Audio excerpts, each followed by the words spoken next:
Bienvenue dans le podcast de la Fée Résiliente.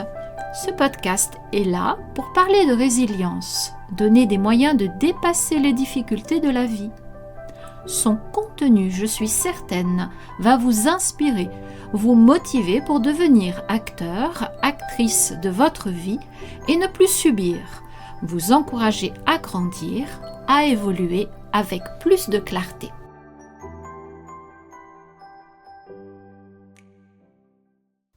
Je souhaite vous parler aujourd'hui d'un point crucial.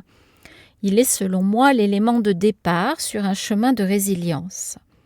Il s'agit de l'amour de soi. Nous sommes nombreux à nous détester et de ce fait à nous oublier. Dans notre éducation, les clés pour apprendre à s'aimer ne nous ont jamais été données. Et c'est bien dommage car cela nous éviterait bien des écueils et des difficultés pour avancer dans la vie. Avant de voir ensemble quelques clés pour développer l'amour de soi, pensez à vous abonner dès à présent si ce n'est déjà fait.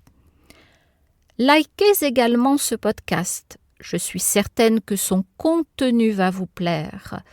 Et puis commentez, dites-moi si vous avez fait ce chemin vers l'amour de vous-même ou si cela vous semble complexe, voire irréalisable. Et merci de partager pour diffuser ce message ô combien primordial pour chaque être humain. Apprendre à s'aimer est l'un des apprentissages les plus essentiels et pourtant l'un des plus difficiles. Beaucoup passent une grande partie de leur vie à chercher la reconnaissance, l'amour ou la validation à l'extérieur, sans jamais avoir appris à se les offrir à eux-mêmes. S'aimer n'est pas un luxe, ni un acte égoïste, ni une preuve de narcissisme, c'est une base. Sans elle, tout devient plus fragile, plus instable, plus douloureux. S'aimer commence souvent par une prise de conscience, celle que la relation que l'on entretient avec soi-même est la plus longue de toute une vie. On ne peut pas s'échapper de soi, ni se mettre à distance indéfiniment.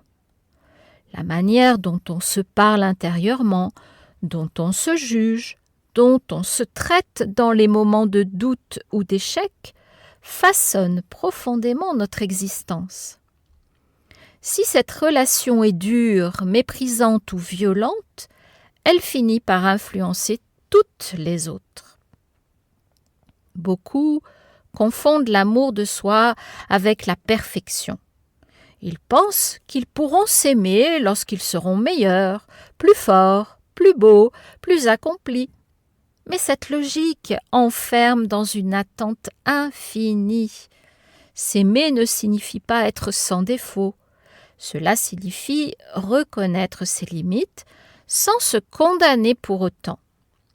À nous d'accepter que nous sommes des êtres en construction, imparfaits, changeants, tout simplement humains. Apprendre à s'aimer demande du temps. C'est un chemin fait de retour en arrière, de résistance, de moments de clarté et de rechute. Il faut souvent commencer par observer la manière dont on se parle. Les pensées automatiques, les critiques intérieures, les phrases dures répétées depuis l'enfance agissent comme des filtres. Prendre conscience de ces mécanismes est une première étape essentielle.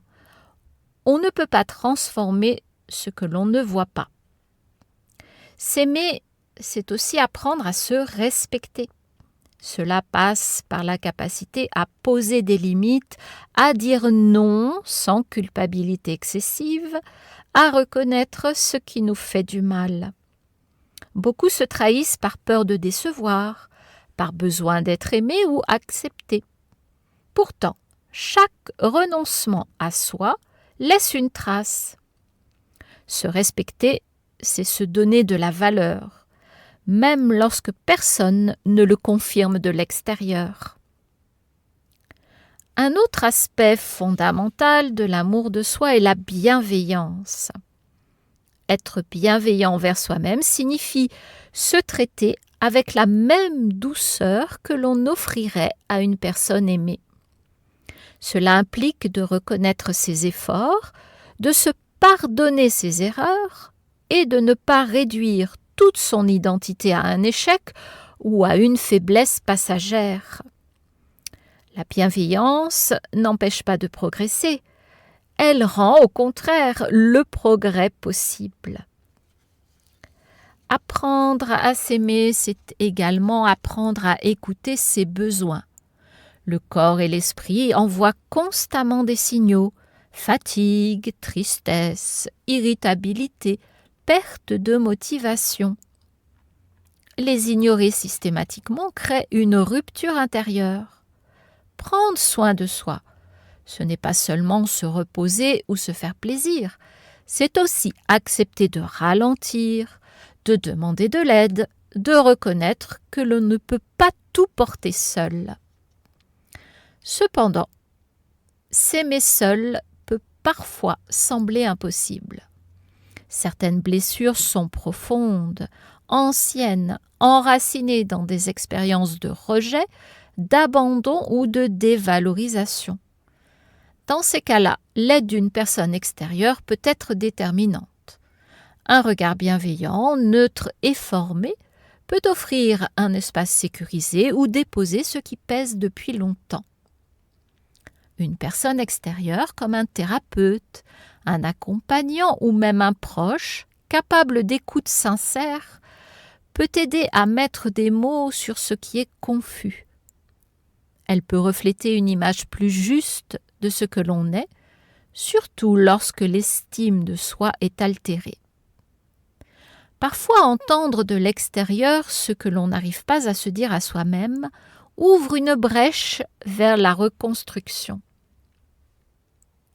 L'aide extérieure ne consiste pas à aimer à la place de l'autre, mais à l'aider à retrouver sa propre capacité à s'aimer. Elle permet de questionner les croyances limitantes, de déconstruire les schémas répétitifs, de comprendre l'origine de certaines souffrances. Elle offre un espace où l'on peut être vulnérable sans être jugé, ce qui est souvent une expérience réparatrice. Sachez que je peux être cette aide extérieure, celle qui vous guidera pour découvrir le bonheur de vous aimer. Vous trouverez en barre de description un lien vers mon agenda en ligne. Prenez un premier rendez-vous. Celui-ci est totalement gratuit. Vous pourrez alors me poser vos questions quant à mon accompagnement. Il est important de comprendre que demander de l'aide n'est pas un aveu de faiblesse. C'est au contraire un acte de courage. Reconnaître que l'on ne sait pas comment s'aimer ou que l'on n'y arrive pas seul est une preuve de lucidité. L'amour de soi ne se construit pas toujours dans l'isolement. Il naît parfois dans la relation. Avec le temps, l'apprentissage de l'amour de soi transforme la manière dont on vit. Les relations deviennent plus équilibrées, les choix plus alignés, la peur du rejet moins envahissante. On cesse progressivement de mendier l'amour à l'extérieur, non parce qu'on n'en a plus besoin, mais parce qu'il ne conditionne plus toute notre valeur. S'aimer, ce n'est pas ne plus jamais douter, ce n'est pas être constamment confiant ou heureux, c'est rester présent à soi-même, même dans les moments difficiles. C'est se choisir encore et encore, malgré les imperfections et les peurs. C'est comprendre que l'on mérite respect, attention et douceur, simplement parce que l'on existe. Apprendre à s'aimer est un chemin qui ne se termine jamais vraiment. Il évolue avec l'âge, les expériences, les pertes et les renaissances. Mais chaque pas dans cette direction rend la vie plus habitable, plus authentique et plus libre. Et parfois, il suffit d'un regard extérieur, d'une main tendue, pour rappeler que l'on est digne d'amour, y compris de son propre amour. Si mes paroles résonnent en vous, si vous vous reconnaissez dans mon témoignage, alors cela signifie que vous êtes au bon endroit. Il n'y a pas de hasard. Je vous encourage à me suivre sur Instagram et Facebook, à vous abonner ici pour découvrir mon parcours et les outils que j'ai mis en place pour m'en sortir. Et surtout pour cheminer et progresser à chaque nouvelle parution. Vous me retrouverez régulièrement à travers mes podcasts sur des sujets divers et variés, mais toujours autour de la résilience. Merci d'avoir écouté cet épisode jusqu'au bout. Je suis ravie d'avoir partagé ce moment avec vous. Si vous avez aimé son contenu, merci de liker, activez le petit pouce sous cette vidéo. Partagez le lien de ce podcast à vos amis, à votre famille, il peut les intéresser. Et laissez un commentaire, faites-moi part de votre impression. Vous pouvez également poser vos questions, j'y répondrai avec grand plaisir. Je vous laisse pour aujourd'hui, vous souhaite une très belle journée et vous dis à bientôt pour un prochain épisode des podcasts de la Fée Résiliente.